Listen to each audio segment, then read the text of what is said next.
Himshikhar express का दिसंबर की रात थी। देहरादून स्टेशन का प्लेटफॉर्म नंबर 3 एक अजीब सी खामोशी में डूबा था। डॉक्टर रोहन वर्मा, जो कि अपने हॉस्पिटल से आज घर के लिए ट्रेन का वेट कर रहे थे, उन्होंने हिमशिखर एक्सप्रेस की ओर देखा। ट्रेन उनके पास आकर रुकी। वो ट्रेन के अंदर चढ़ता है।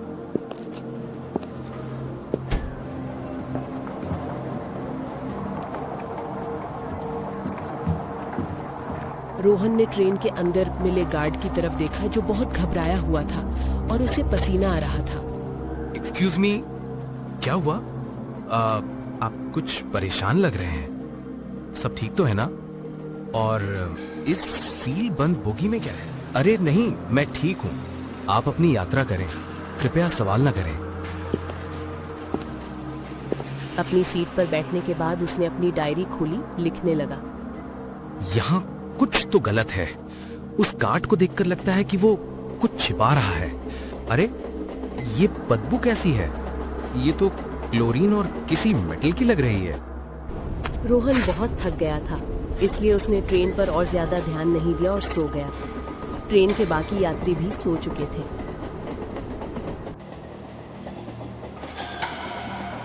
रात के 2:30 बज चुके थे। अब ट्रेन एक लंबी अंधेरी सुरंग के ठीक बीच से गुजर रही थी।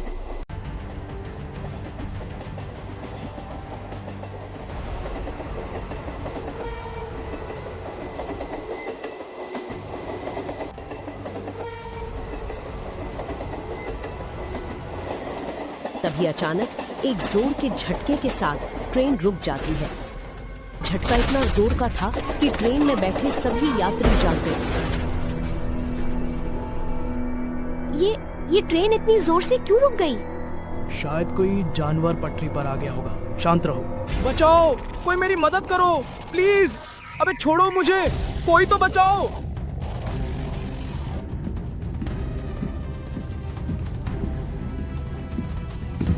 ये कोई एक्सीडेंट नहीं है, मुझे लगता है कुछ और प्रॉब्लम है। मैं जाकर चेक करता हूँ। उसने अपनी ब्रीफकेस खोली, मास्क पहना और एक मेटल की रॉड निकाली।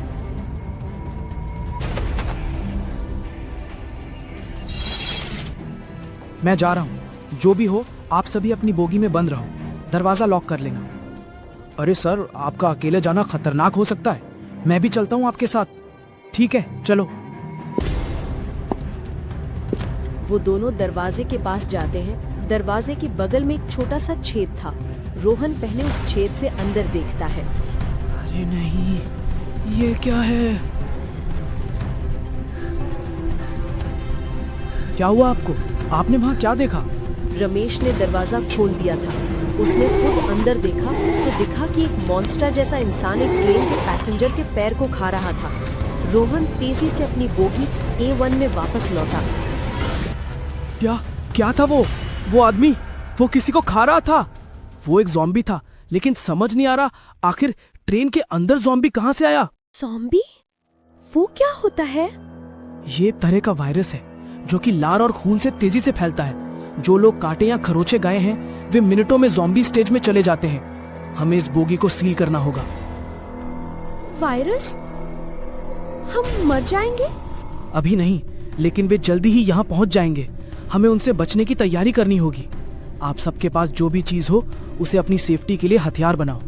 इतना बोलने के बाद वो अपनी तैयारी करने लगा। मुझे सबसे आगे जाना होगा।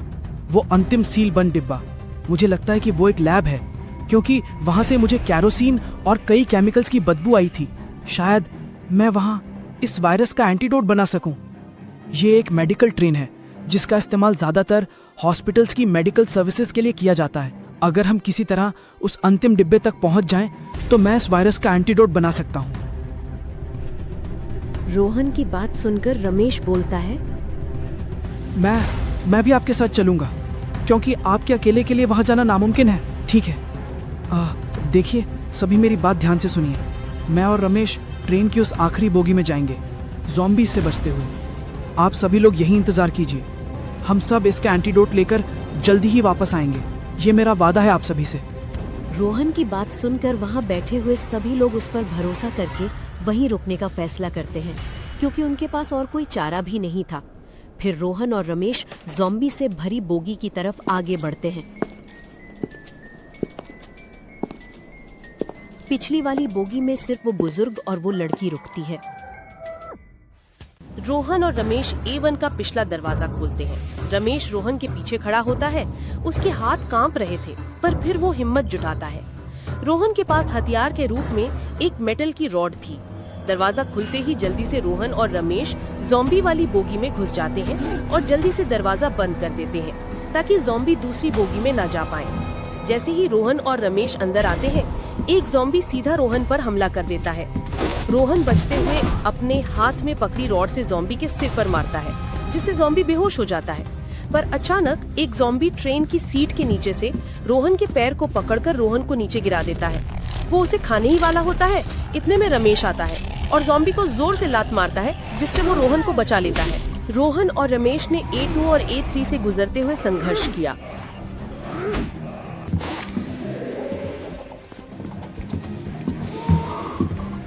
वो हर ज़ॉम्बी बने हुए इंसान को देखकर निराश हो रहा था। रोहन मनी मन बहुत दुखी होता है। सब ज़ॉम्बी अपने कंट्रोल से बाहर है।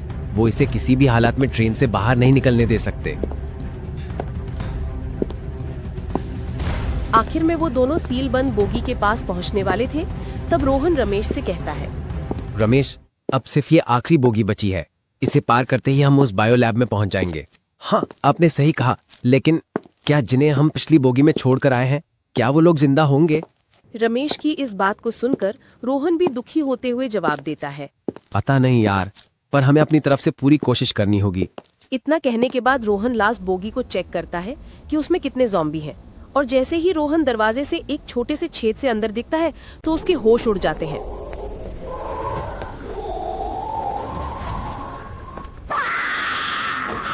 अरे नहीं, ये क्या है? रोहन को इस तरह से देख रमेश उससे पूछता है कि क्या हुआ, पर रोहन जब कुछ जवाब नहीं देता तब रमेश खुद उसी छेद से अंदर देखता है और उसके भी होश उड़ जाते हैं।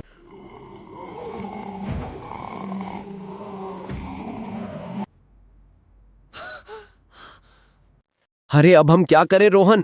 इस आखिरी बोगी में तो बहुत सारे ज़ॉम्बीज हैं। तुम घबराओ मत, अब ये आखिरी बोगी है, हम इसे जरूर पार कर लेंगे। चलो तैयार रहो। रमेश उसकी बात सुनकर अपना हथियार उठाता है। उसके हाथ में एक टूटी हुई सीट थी जो कि एक प्रोटेक्शन की तरह काम कर रही थी। फिर रोहन दरवाजा खोलता है और दोनों मिलकर ज़ॉम्बीज पर हमला कर देते हैं। धीरे धीरे वे लगभग सारे ज़ॉम्बीज को हरा देते हैं। फिर रोहन इस वाली बोगी को पार करते हुए लैब की तरफ जाने वाला था। उसके पीछे रमेश भी जाने वाला था, लेकिन इतने में सीट के नीचे से एक ज़ॉम्बी रमेश के पैर को खा जाता है। रमेश को चिल्लाते देख रोहन उस ज़ॉम्बी के सिर पर रॉड मारता है, जिससे वो ज़ॉम्बी बेहोश हो जाता है। रमेश, तुम ठीक तो हो ना? तुम मेरी चिंता मत करो रोहन, जाओ लैब में वैक्सीन ढूंढो।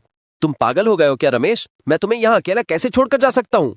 तुम मेरी चिंता मत करो, प्लीज जाओ। बाकी लोगों की और मेरी, हम सबकी जान अब तुम्हारे हाथ में है। जल्दी जाओ, नहीं तो मैं भी ज़ॉम्बी बन जाऊंगा। रोहन की हिम्मत अब टूट चुकी थी। फिर वो आगे बढ़ता है, अंदर जाता है। अंदर की लैब को देखकर उसमें थोड़ी उम्मीद जागी। मुझे जल्दी से उस वैक्सीन को ढूंढना होगा। और वो बहुत देर तक उस लैब में इधर से उधर उस वैक्सीन को ढूंढने लगता। तभी उसे कुछ मिलता है। Phoenix strain V7। जहां तक मुझे लगता है ये वायरस भी तो फीनिक्स ही है। इसका मतलब यही इसकी वैक्सीन है। यस, अब सब बच जाएंगे। तभी वो एकदम वहीं रुक जाता है और बोलता है, लेकिन मैं इसे सभी लोगों तक कैसे पहुंचाऊंगा?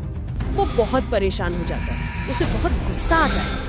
गुस्से में वो ट्रेन को शुरू करने वाले लोगों को मन ही मन बुरा भला कहता है।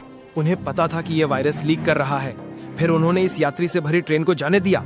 उन्होंने हम सबको मारने के लिए छोड़ दिया। वो अपना सिर पकड़कर जमीन पर बैठ जाता है और चीखता है, ओह, अब क्या करूं? तभी उसकी नजर एक कोने में पड़े ऑक्सीजन सिलेंडर पर पड़ती है। उसे एक आइडिया आता है। वो उस सिलेंडर में वैक्सीन को भर देता है। अब मुझे जल्दी से सब ज़ॉम्बीज के ऊपर इस गैस को चलाना होगा। और फिर वो अपनी रॉड को एक हाथ में पकड़कर वापस अपनी पिछली वाली बोगी की तरफ जाता है।